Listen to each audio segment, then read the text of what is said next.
La matinée du protagoniste commença de manière abrupte, non pas avec le son d'un réveil, mais avec les cris stridents et colériques de sa voisine, Karen. Il se précipita à la fenêtre pour la voir debout à la limite de sa propriété, le visage rouge de rage.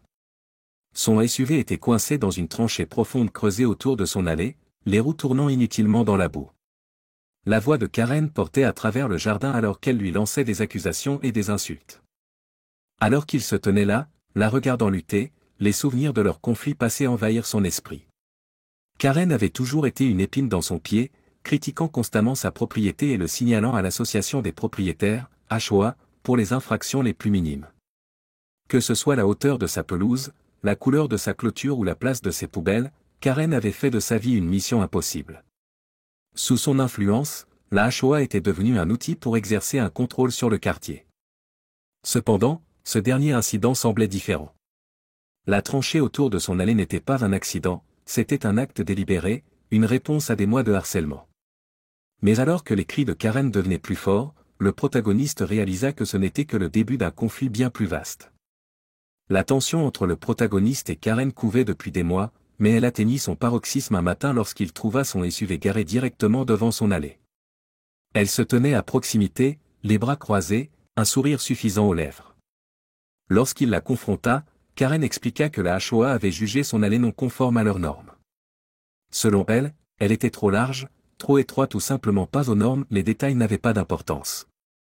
Ce qui importait, c'était qu'elle avait l'autorité pour faire respecter ses règles, et elle était déterminée à lui faire payer. Avant de continuer, n'oubliez pas de vous abonner à la chaîne et de cliquer sur le bouton « J'aime ». D'ailleurs, de quelle ville nous regardez-vous? Écrivez-le dans les commentaires, nous sommes curieux. Le protagoniste essaya de raisonner avec elle, mais Karen ne céda pas. Lorsqu'il tenta de déplacer son véhicule, elle le menaça d'amende et de poursuites judiciaires. Ses mots étaient empreints de venin, et il était clair qu'elle prenait plaisir au pouvoir qu'elle avait sur lui. Frustré et en colère, le protagoniste comprit qu'il ne pouvait pas gagner cette bataille par des moyens conventionnels. Si Karen et la HOA jouaient sale, il devrait trouver un moyen de riposter à sa manière. Déterminé à tenir bon, le protagoniste commença à étudier les lois locales et les règlements de la HOA. Il passa des heures à parcourir des documents juridiques, des codes de zonage et des droits de propriété. Ses efforts portèrent leurs fruits lorsqu'il découvrit une faille peu connue dans les ordonnances locales. Bien que la HOA puisse réglementer l'apparence de son allée, elle n'avait aucune autorité sur le terrain environnant. S'il voulait creuser une tranchée autour de sa propriété, il n'y avait rien qu'il puisse faire pour l'en empêcher. Armé de cette connaissance, le protagoniste ne perdit pas de temps. Il loua du matériel d'excavation et commença à creuser une tranchée profonde et large autour de son allée. Le travail était épuisant, mais la pensée de la réaction de Karen le motivait. Lorsqu'elle vit enfin ce qu'il avait fait, son visage devint rouge de fureur. Elle lui cria dessus, le menaça et appela même la police, mais il n'y avait rien qu'elle puisse faire. La tranchée était parfaitement légale, et le protagoniste avait les documents pour le prouver. La stupeur et la colère de Karen étaient satisfaisantes, mais le protagoniste savait que ce n'était que la première étape. S'il voulait vraiment protéger sa propriété et sa tranquillité d'esprit, il devrait aller encore plus loin. Avec la tranchée en place, le protagoniste se tourna vers son prochain projet, un pont-levis. L'idée était à la fois pratique et symbolique, un moyen de sécuriser sa propriété tout en envoyant un message clair à Karen et à la HOA qu'il ne se laisserait pas faire. Il passa des jours à concevoir la structure, calculant soigneusement les dimensions et la mécanique pour s'assurer qu'elle fonctionnerait sans accroc. Lorsque la construction commença, la colère de Karen atteignit de nouveaux sommets. Elle se tenait à la limite de sa propriété, criant des insultes et des menaces pendant qu'il travaillait. Elle essaya même de rallier les autres voisins contre lui, mais la plupart étaient fatigués de ses interférences constantes et refusèrent de s'impliquer. Sans se laisser décourager, le protagoniste continua à construire, pièce par pièce, jusqu'à ce que le pont-levis soit terminé. Le résultat final était impressionnant, un pont solide et fonctionnel qui pouvait être levé et abaissé à volonté. Lorsque Karen le vit, elle resta sans voix. Ses tentatives pour l'intimider avaient échoué, et elle le savait. Le pont-levis était une manifestation physique de sa défiance, un symbole de son refus de se plier à son autorité. Mais alors que le protagoniste se tenait là, admirant son travail, il savait que la bataille était loin d'être terminée. Karen n'était pas du genre à abandonner facilement, et il sentait la tempête se profiler à l'horizon. La guerre entre eux ne faisait que commencer, et il était prêt à se battre. L'achèvement du pont-levis marqua un tournant dans le conflit. Le protagoniste avait désormais un contrôle total sur l'accès à sa propriété, et les tentatives de Karen pour bloquer son allée étaient devenues inutiles. Mais Karen n'était pas du genre à abandonner. Un soir, alors que le protagoniste testait le mécanisme du pont-levis, il entendit un grand fracas. Se précipitant dehors, il trouva Karen en train de tenter de saboter le pont, utilisant un pied de biche pour forcer le mécanisme de verrouillage. Le protagoniste saisit rapidement son téléphone et commença à enregistrer. Karen, inconsciente d'être filmée, continua ses efforts destructeurs, criant des obscénités et des menaces. Lorsqu'elle remarqua enfin la caméra, son visage se tordit de rage, mais il était trop tard. Les images étaient accablantes, la montrant en flagrant délit de vandalisme et d'intrusion. Le protagoniste appela la police, et Karen fut arrêtée sur le champ. L'incident devint le sujet de conversation du quartier. Les actions de Karen, autrefois perçues comme simplement autoritaires, étaient désormais considérées comme carrément criminelles. La vidéo se propagea rapidement, et le protagoniste se retrouva avec un soutien inattendu de ses voisins, dont beaucoup avaient également souffert sous le règne de Karen.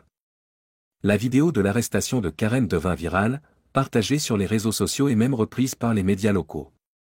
L'histoire de l'homme qui avait construit un pont-levis pour défendre sa propriété contre une présidente de Shoah trop zélée captiva l'imagination du public. Des mèmes, des hashtags et même des vidéos parodiques commencèrent à circuler, transformant le protagoniste en un héros improbable d'Internet. Cependant, Karen n'était pas prête à admettre sa défaite. Humiliée et furieuse, elle changea de tactique. Au lieu de la confrontation directe, elle commença à cibler le protagoniste à travers la Shoah, infligeant des amendes pour des violations triviales. Elle convainquit les membres restants du conseil de déposer des plaintes pour nuisances sonores, citant la construction du pont-levis comme une perturbation. Elle essaya même de rallier du soutien en se présentant comme la victime, affirmant que le protagoniste la harcelait. Mais ses efforts étaient de plus en plus transparents. Les voisins, dont beaucoup avaient vu la vidéo virale, n'étaient plus disposés à la soutenir. Le protagoniste, quant à lui, resta calme et serein, sachant que la désespoir de Karen était le signe de son affaiblissement. Réalisant que le pouvoir de Karen provenait de sa position au sein de la Shoah, le protagoniste décida de s'attaquer à la racine du problème. Il commença à recueillir des preuves de ses méfaits, documentant méticuleusement chaque amende, plainte et interaction. Il contacta ses voisins, dont beaucoup partagèrent leurs propres histoires d'abus de pouvoir de Karen. Il découvrit qu'elle avait utilisé les fonds de la Shoah pour des dépenses personnelles, allant des rénovations de sa maison à des vacances de luxe. Lors d'une réunion d'urgence de la Shoah, Karen tenta de retourner la situation en accusant le protagoniste de violer de nombreux règlements. Mais quand ce fut son tour de parler, il présenta ses preuves, des reçus, des relevés bancaires et des témoignages de voisins. La salle tomba dans un silence total alors qu'il exposait la corruption de Karen. Les membres du conseil, dont beaucoup ignoraient ses agissements, étaient stupéfaits. La présentation du protagoniste fut une bombe. Il détailla les amendes frauduleuses de Karen, son détournement des fonds de la Shoah et ses tentatives d'intimidation et de contrôle du quartier. Les preuves étaient accablantes, et le conseil n'eut d'autre choix que d'agir. Karen fut destituée de son poste de présidente de la Shoah, et une enquête fut ouverte sur ses malversations financières. Les autorités s'impliquèrent rapidement, et le SUV de Karen, le même qui avait été coincé dans la tranchée, fut remorqué dans le cadre de l'enquête. Il devint un symbole de sa chute, un rappel brutal de sa déchéance. Les voisins, autrefois intimidés par son autorité, se moquaient désormais ouvertement d'elle, et Karen devint une paria dans la communauté. Malgré son éviction de la Shoah, Karen refusa de partir tranquillement. Elle lança une campagne de harcèlement contre le protagoniste, envoyant des messages anonymes et déposant de fausses plaintes auprès des autorités locales. Elle passa même au sabotage physique, coupant les cordes du pont-levis en pleine nuit. Mais le protagoniste était préparé. Il installa des caméras de sécurité autour de sa propriété, capturant chaque tentative de Karen pour l'intimider ou lui nuire. Lorsqu'elle coupa les cordes du pont-levis, les images furent envoyées directement à la police. Karen fut de nouveau arrêtée, cette fois pour méfaits criminels et intrusion. L'arrestation fut le coup final. Avec la réputation de Karen en lambeaux et les preuves contre elle s'accumulant, les membres restants de la Shoah votèrent pour l'exclure définitivement de l'association. La tempête qu'elle avait tenté de déclencher se retourna contre elle, la laissant isolée et impuissante. Le protagoniste, quant à lui, sortit victorieux. Son pont-levis devint un symbole de résilience et de défiance, et son histoire inspira d'autres à se dresser contre la tyrannie mesquine. Le quartier, libéré du contrôle de Karen, commença à guérir, et le protagoniste se sentit enfin en paix chez lui. Avec le départ de Karen, la Shoah commença à se désagréger. Les membres restants du conseil, dont beaucoup avaient été complices de ses actions, démissionnèrent un par un. Le quartier, fatigué des drames constants et des règles mesquines, commença à remettre en question la nécessité même d'une Shoah.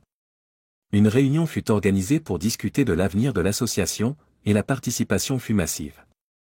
Le protagoniste, désormais un héros local, se leva pour prendre la parole. Il argumenta que la Shoah était devenue un outil de contrôle et de harcèlement, plutôt qu'un moyen de maintenir la communauté. Ces mots résonnèrent parmi l'assemblée, et lorsque le vote fut appelé, la décision fut claire, la Shoah serait dissoute. Dans les semaines qui suivirent, le quartier commença à se reconstruire. Le protagoniste, ressentant un sentiment de clôture, décida de commémorer la fin de la tyrannie de la Shoah d'une manière unique. Il commanda une petite plaque et l'installa près de l'entrée de sa propriété. L'inscription disait « En mémoire de la tyrannie que nous avons surmontée ». Que cela serve de rappel que personne ne devrait avoir le pouvoir de contrôler la manière dont nous vivons dans nos propres foyers.